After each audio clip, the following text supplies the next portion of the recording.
Bonjour Bernard. Bonjour.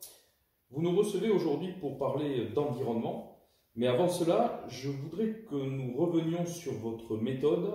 Comment vous construisez votre programme?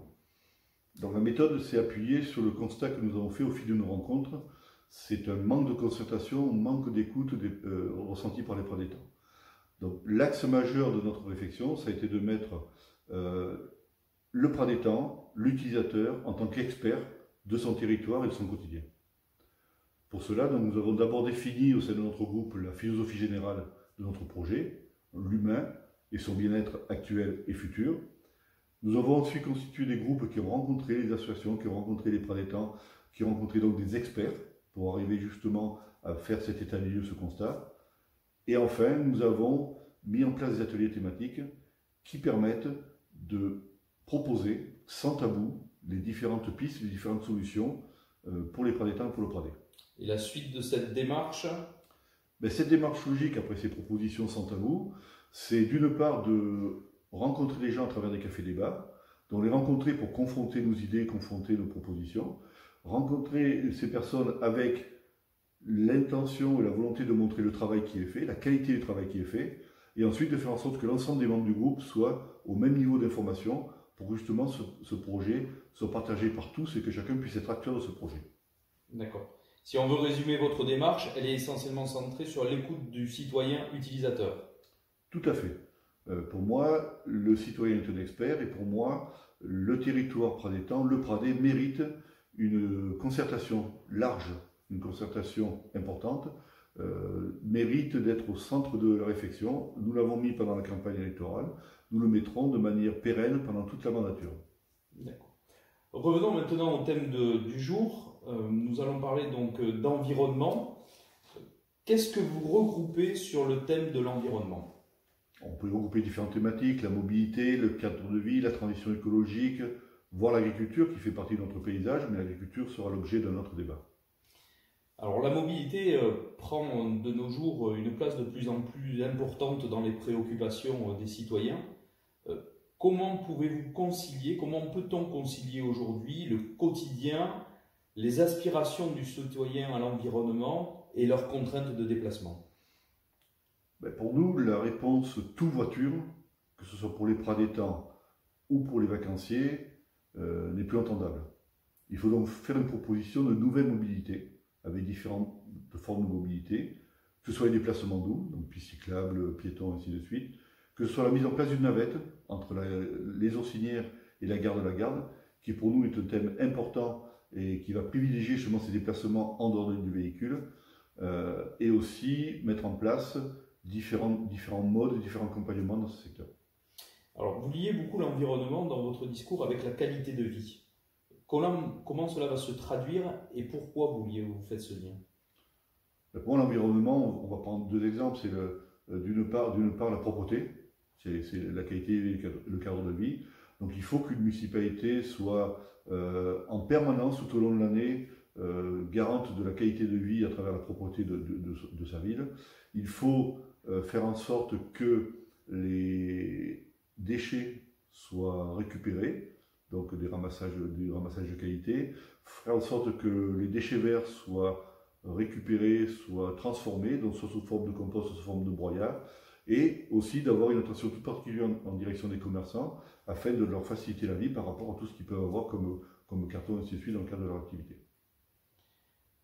Le centre-ville du Pradé, le centre du village ou de la ville, ça dépend de comment on se place, comment vous le voyez? Le centre-ville, pour moi, pour nous, nécessite d'avoir une action de modernisation végétale, je vais dire. Donc l'idée, c'est d'une part d'arborer. Arborer, pourquoi? Parce que d'une part, nous voulons faire en sorte que les gens puissent déambuler de manière posée, de manière sereine.